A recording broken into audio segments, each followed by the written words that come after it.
नमस्कार, आपण पाहत आहात क्राईम अंकुश न्यूज। पुण्यातील नवले पुलाजवळ पुन्हा मोठा अपघात घडला आहे। फरशा घेऊन कात्रज चौकातून निघालेला ट्रक नवले पुलाजवळ येताच चालकाचे नियंत्रण सुटले। ट्रकने 3 वाहनांना धडक दिली, यात 2 वाहन चालक किरकोळ जखमी झाले। हा सगळा थरार सीसीटीव्ही कॅमेऱ्यात कैद झाला आहे।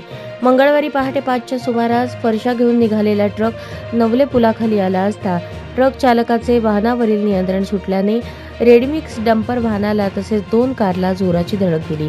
या 3ही वाहनांचे मोठे नुकसान झाले। घटनेची माहिती मिळताच सिंहगड रस्ता पोलिसांनी घटनास्थळी धाव घेऊन अपघातग्रस्त वाहने क्रेनच्या साहाय्याने बाजूला केली आणि वाहतूक सुरळीत केली। याबाबत प्रकाश कुमार बुधन महतो वय 39 राहणार बावधन, मूळ राहणार झारखंड या जखमी वाहन चालकाने सिंहगड रस्ता पोलीस स्टेशनमध्ये ट्रक चालकाविरोधात तक्रार दाखल केली आहे। या प्रकरणी ट्रक चालक तौफिक इसरार अहमद वय 32 राहणार उत्तर प्रदेश याला पोलिसांनी ताब्यात घेतले आहे। हा अपघात चालकाला डुलकी लागल्याने की ब्रेक फेलमुळे झाला हे आरटीओच्या तपासणीत समोर येईल। मात्र व्हिडिओ पाहून अनेकांच्या काळजाचा ठोका चुकला आहे।